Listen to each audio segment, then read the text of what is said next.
guys, it is several hours later. I was perusing an article, someone stating that the labeling on alcohol needs an upgrade because basically the warning is what? Like, don't drink when you're pregnant, and there's some vague warning on there of maybe associated with health problems, and then I think there's something along the lines of like, don't operate a motor vehicle. I don't know when that warning first came out, maybe like 30 years ago. But we now know that alcohol consumption is associated with cancer and all sorts of horrible health effects. There's been a big push to update that messaging, and apparently the alcohol industry has actively had a role in suppressing health messages, or messages around the adverse health effects of consuming alcohol in excess, because obviously it would affect their bottom line. Around Breast Cancer Awareness Month, they even do things to promote alcohol, like the pink ribbon on certain types of alcohol, which is questionable because alcohol actually is a risk factor for breast cancer. But it's just interesting, these lobbying groups with their own agenda, they really impact how information is disseminated, and it's unfortunate. So this restaurant over here used to be a Mexican restaurant, I think. I'm pretty sure it was. A fajita place. And I didn't realize it went out of business, but it looks like we're getting a snooze there. Snooze, when I lived in Denver, it was a popular thing. It's like a chain now, but it started in Denver. It's like a breakfast place, but I never understood the hype. There was always a line out the door when I lived in Denver for Snooze, and I went there a few times, and I was like, I seriously don't get the hype behind this.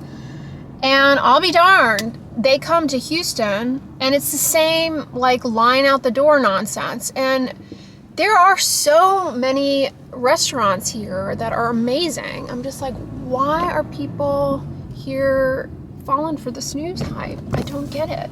Comment below on if you enjoy Snooze. I mean, it's not bad. It's a fun place to go. I just don't get the hype. We also have, though, I've also come to learn that we have, what is that chain that started in Florida? It's pretty good. First Watch. We also have First Watch here, and I've only been to the ones in Florida, and they're usually pretty good. The other chain of breakfast places that I used to go to a fair amount when I was an omnivore, but they don't have much in the way of a vegan option, was Le Peep. That place is always pretty good. Expensive, but good. Anyways, yeah, I'm gonna head to a park, walk around a little bit, get some fresh air. But I brought with me this tote bag that I got last year when I purchased sunscreen from Aven. They sent this cute tote bag. It was like a free gift when I bought those sunscreens. It's got these cute little swimmers on it with little pool floats.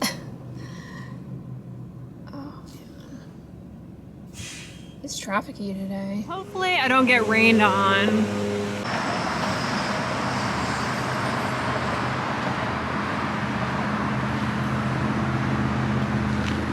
Some flowers popping.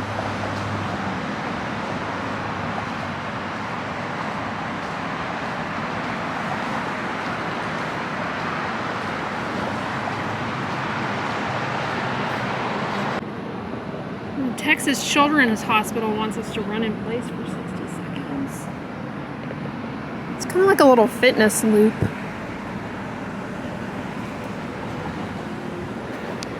But I was talking with you guys about the adverse effects of alcohol and changing up the labeling on the way over here. But one of the other negative consequences of consuming alcohol in excess, and by excess I mean more than 1 alcoholic beverage a day for women and more than 2 alcoholic beverages a day for men, is that it depletes the antioxidants in your skin. The metabolites of alcohol are thought to be photosensitizing, and so making you more sensitive to sun damage. And so the combination of drinking alcohol in the sun can be really hard on your skin, as well as your total body health. But aesthetics can be motivating for people, so that's why I always point that out. But if you're just increases your risk of cardiovascular disease and some types of cancer, then people are like, whatever. But if you're it's going to give you wrinkles, people are like, say what?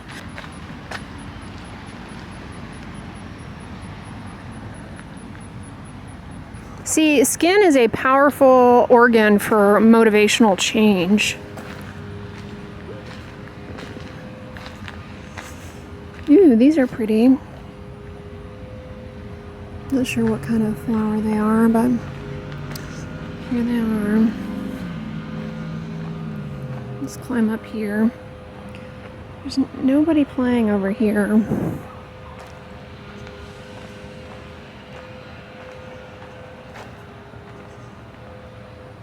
This stuff is kind of fun to walk on. It's like springy. I don't know what it is. Safe playground equipment.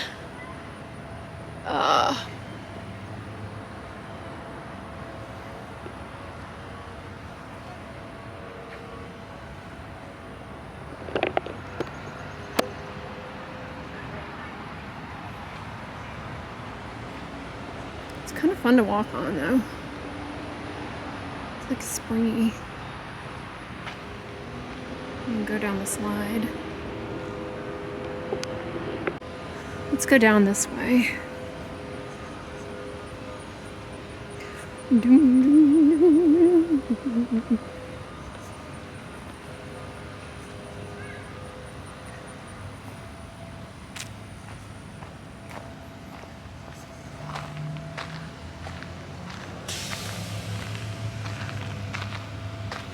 There's black-eyed Susans.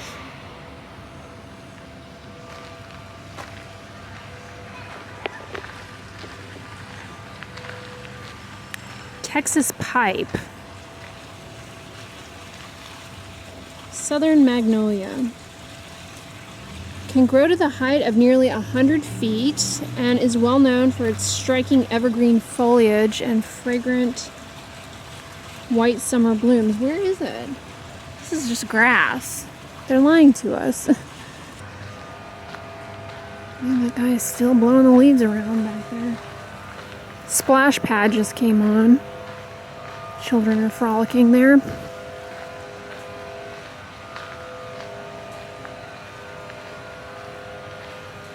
See, this I like. They have a shade structure here, which is good. If it gets too sunny, you can shade. Possumhaw holly. I don't know how to say that. Possumhaw holly. Common in the southeastern United States, Possumhaw holly is a small native deciduous tree found growing in low-lying woods and along river. Oh, a butterfly. Sorry, they're fast. You got to catch them while they're going. And along river edges in central and eastern Texas. With a height of up to 20 feet, it is the widest ranging of all Texas hollies and can adapt to a variety of soil conditions. It is known for its prolific bright red winter berries, which are a vital food source for songbirds, foraging mammals, and insects. Is that what this is?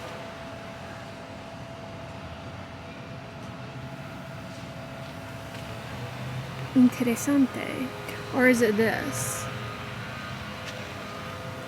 I guess we'll never know.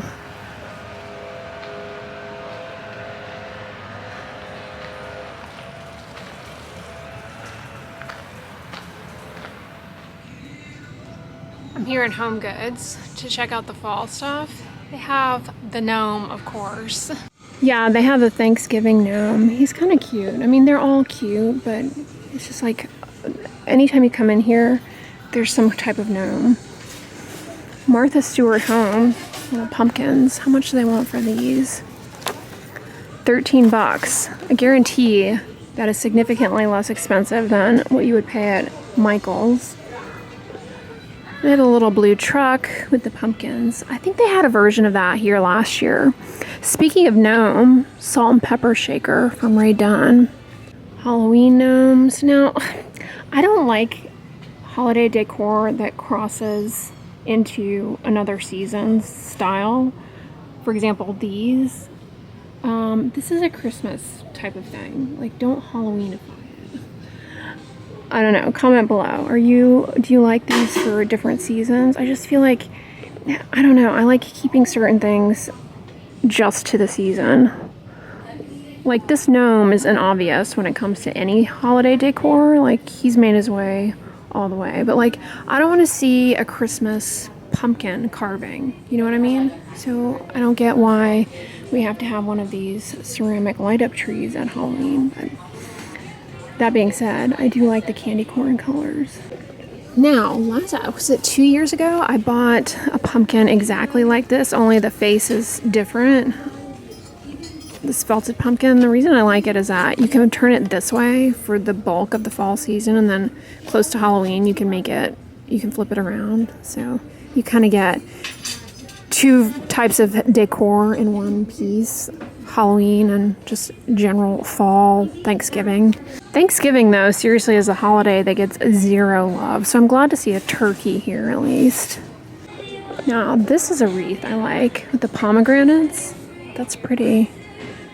$39.99. Check out the placemats. HomeGoods never has placemats that I am into. Don't sleep on Kroger when it comes to placemats. Although these are pretty reasonably priced. I just need 3 though. I don't need 4. I wish placemats were the type of thing that they would sell individually because they always come in a number that I don't need. Rachel Zoe, that's cute. And then you flip it over. Oh, it's the same on the other side, pretty much. Yeah, so far I'm liking this farmhouse Rachel Ashwell set. I think that's cute for fall. I like this tablecloth. It's cute. And then these Isaac Mizrahi little skeletons with the pumpkin. What are these little bats? Napkin ring holders? Those are cute. By Tahari. $15. That's not bad for these blinged out napkin rings for your spooktacular gathering. They always have Ray Dunn mugs here, and for a while they were like very popular. They're still popular, but like I remember people were coming in and buying these and then selling them at an upcharge on eBay. Anyways, looks like they have some autumnal ones. The nice thing about these mugs, even if you're not a fan of Ray Dunn, I mean, I'm so-so. I like some of the stuff, but I'm not going to be the person who like goes overboard with it. But I have one of these mugs, and they're nice because this part is flat, so it's perfect for sipping. I like this one though because it's got the little topper that you can use as a coaster. Coffee, and they have a cocoa one. And they also have, what is this, Faith Before Fear. That's pretty. The glaze on that I like. Nightmare Before Christmas mini cup set to like take shots out of. Speaking of alcohol.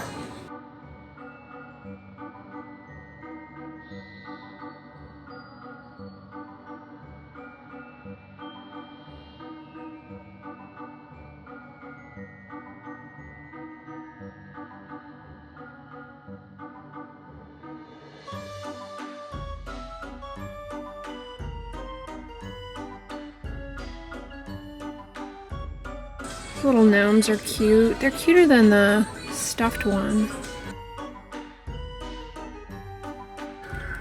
Okay, not fall, but practical. Aren't those pretty? Come with chopsticks. These little bowls. I don't know what material this is. But it'd be good for like caramel dip or something. Or peanuts.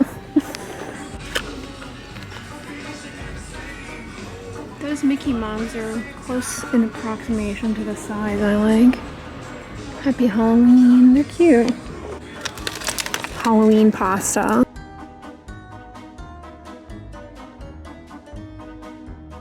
Lemonade gnome. I like this bowl. It'd be good for the candy that you put out at Halloween, or it'd be good for popcorn.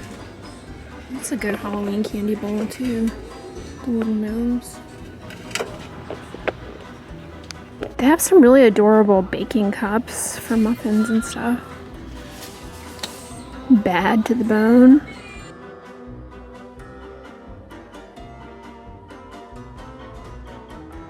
I like the colors there. Should have somebody Oh, there's another one back there. I hate it when people open stuff up. It's like, okay, now nobody's gonna be able to buy that confidently.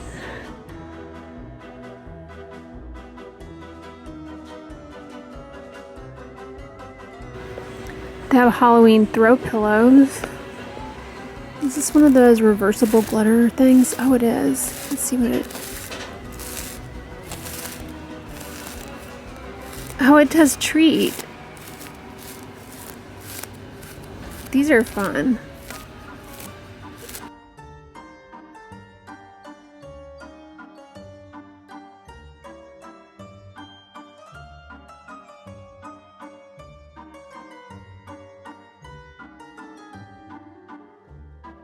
$16.99 isn't too bad for these throws. That one's really pretty.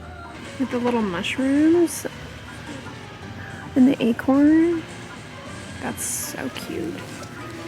That'd be good for like a little reading. I didn't end up buying anything in HomeGoods, but I swung into Ronds or Randall's, however you want to pronounce it, because I needed to pick something up, and I discovered that they have actually a pretty nice candle selection. They had Tuscany candles in there, including some new fall scents that I did not see at Kroger last weekend. But I decided to try enticing aromas because I was enticed. I got the pumpkin cinnamon rolls. They also had an apple scent and some kind of fall vineyard, which I wasn't going for. But this is very craft store-esque in the pumpkin spice genre, which I like and can be difficult to find. So the apple version that they had was equally craft store-esque, but with more of a pack of that bright apple undertone. So I decided to go for this one, and I just thought that the label was nice, but it was on sale and ended up being just shy of $6. So not too bad for a fall candle. Anyways, I'm gonna head home, and yeah. I placed a small iHerb order, which just came in, so I thought I would share it with you guys. This is the delicate wash that I get, Molly Suds. I use it to wash like my silk pillowcases, pajamas, my eye masks. I get the fragrance-free one, but they also have it in some scents. And I've also purchased the powdered laundry detergent. It's pretty good, but my other favorite laundry detergent that I get from iHerb is Nellie's. It's a powdered laundry detergent that I just use for the rest of my laundry. But yeah, I like to use this for like the silk stuff, any kind of delicates that I have. It works really well.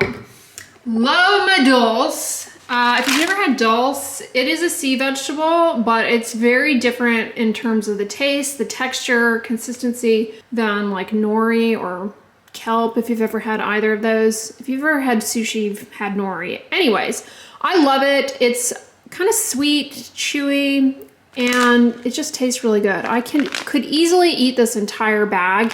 Also got the Tazo Organic Baked Cinnamon Apple Tea. What with fall coming up, I always get a hankering for apple tea, and Tazo, really good. They also have this lemon cake one that's delicious.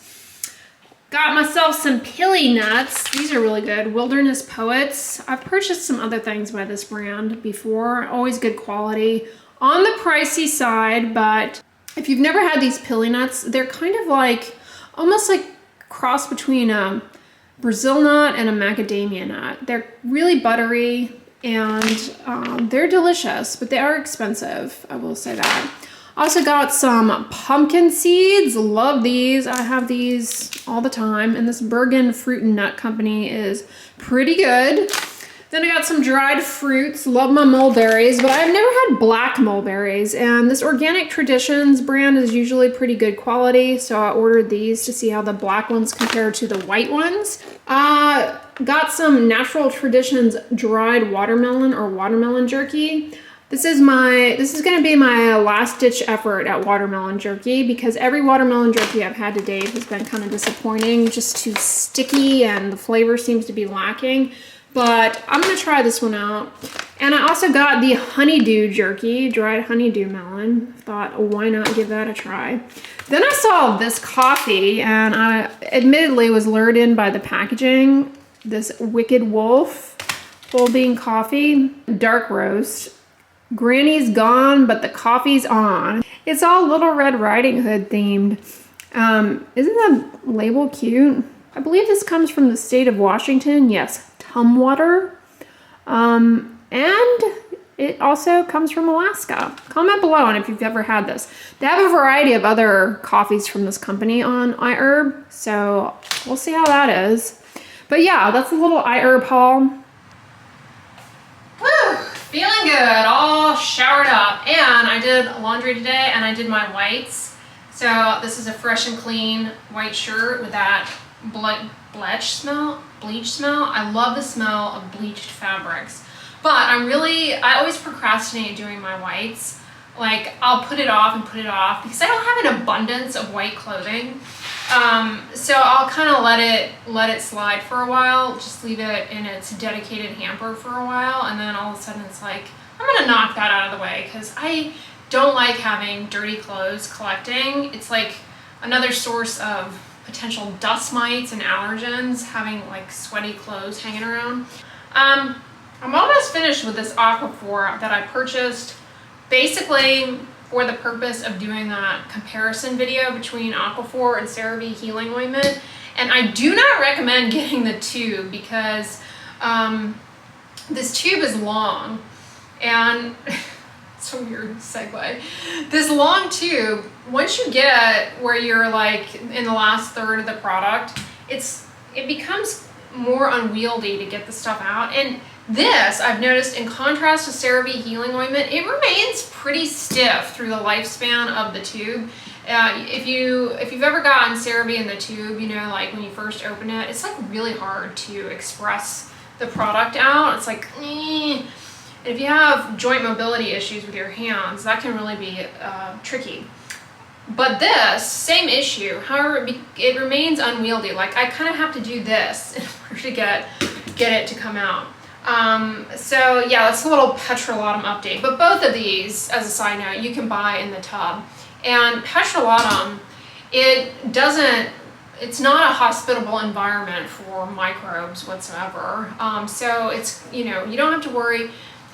Products in jar packaging are more than fine with like putting your finger in or whatnot, but they all have a lifespan in which the preservative system, you know, after a certain number of months, the product expires and the preservative system is not as reliable. You do have to worry in those situations about contamination with putting your finger in. Same thing with like, if you were to DIY your own skincare and put it in a jar and not have preservatives, which I don't recommend anyways, you know, then it would be an issue.